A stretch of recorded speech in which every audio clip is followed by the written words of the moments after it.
Praise the lord. దేవుడు మనల్ని ప్రేమించి మనకు మరొక దినాన్ని అనుగ్రహిస్తూ వచ్చారు. అందుని బట్టి దేవునికి స్తోత్రం. ఈ ఉదయకాలము దేవుని వాగ్దానం ఫిలిప్పీలకు రాసిన పత్రిక 4వ అధ్యాయము 19వ వచనం. దేవుడు మీ ప్రతి అవసరంను తీర్చును. సో దేవుడు మనల్ని ప్రేమించి దినమంతటి కొరకే ఈ శ్రేష్టమైన ప్రశస్తమైన వాగ్దానాన్ని మనకు అనుగ్రహిస్తూ వచ్చారు. దేవుడు మీ ప్రతి అవసరంను తీర్చును. ఉదయకాలం దేవుడు మన ప్రతి అవసరాన్ని కూడా తీరుస్తానని వాగ్దానం చేస్తున్నాడు. కొన్నిసార్లు మనము అనేక అవసరతలు కలిగి ఉంటాము. ఈ అవసరతలన్నీ ఎప్పుడు వీటి ద్వారా నేను పైకి రాగలను అని మనం ఆలోచిస్తూ ఉంటాం. దేవుడు ఉదయకాలం మనకి జ్ఞాపకం చేస్తూ ఉన్నాడు. దేవుడు మీ ప్రతి అవసరంను తీర్చును. దేవుడే మన అవసరతను అంటే ప్రతి అవసరతను తీరుస్తానని వాగ్దానం చేస్తున్నాడు.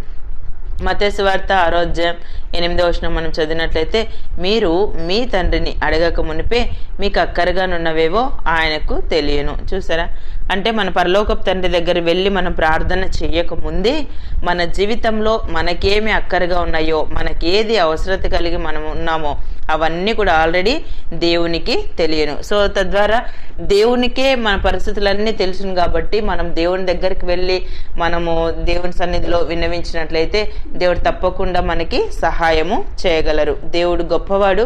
ఆయన మన ప్రతి అవసరత తీర్చేటువంటి దేవుడు అనమాట. ద్వితీయోపదేశకాండం 2వ అధ్యాయం 7వ వచనం చదివితే, నీ చేతి పనులన్నిటిలోనూ నీ దేవుడైన యెహోవా నిన్ను ఆశీర్వదించను. ఈ గొప్ప అరణ్యంలో నీవు ఈ 40 సంవత్సరములు సంచరించిన సంగతి ఆయన ఎరుగును.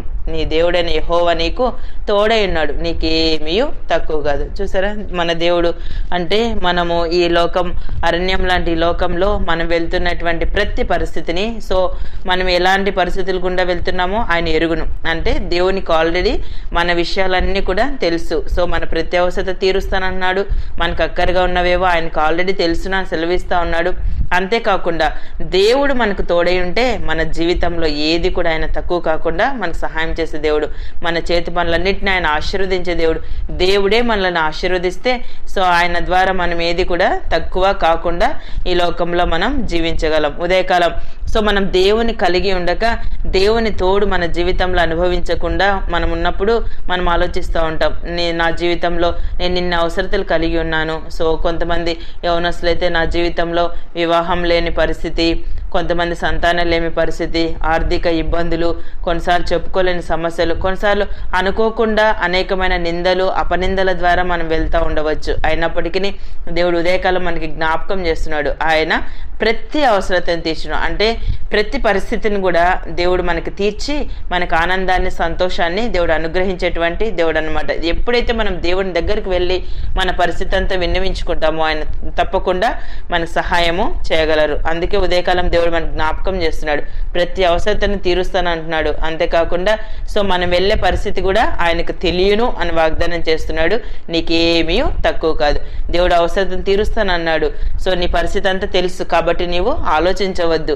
సో నీకేమి కూడా తక్కువ కాదు, ఎందుకంటే నేను నీకు తోడై ఉన్నాను. ఉదయకాలం దేవుడు మనకి ఇంత ప్రశస్తమైన చక్కని వాగ్దానాన్ని ఇచ్చి మన జీవితాన్ని బలపరుస్తూ వచ్చారు. ఉదయకాలం నీకున్న పరిస్థితిని బట్టి నువ్వు కృంగిపోతున్నావా, ఆలోచిస్తున్నావా, భయపడుతున్నావా, పరిస్థితులు ఏంటి అని ఆలోచిస్తూ ఉన్నావా?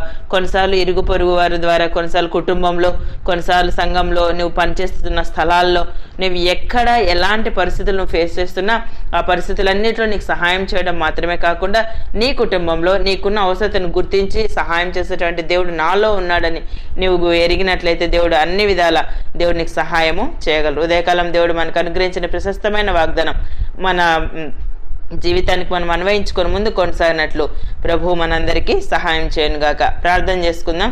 ప్రేమైన తండ్రి, మీకు వందనాలు యేసయ్య. మమ్మల్ని ప్రేమించి మాకు అనుగ్రహించిన ఈ ప్రశస్తమైన వాగ్దానాన్ని బట్టి స్తుతిస్తున్నాను ప్రభా. దేవుడు మీ ప్రతి అవసరంను తీర్చునని సెలవిచ్చారు. ఉదయకాలం నిత్య జీవపు మాటలు వింటున్న మీ ప్రజలందరినీ కూడా జ్ఞాపకం చేసుకునండి. వారి జీవితంలో వారు కలిగి ఉన్న ప్రతి అవసరతను మీరు తీర్చి అనే విధాల సహాయపడుతూ రావాల్సిందిగా ప్రార్థిస్తూ యేసు ప్రభు నామమున ప్రార్థిస్తున్నాను తండ్రి. ఆమెన్.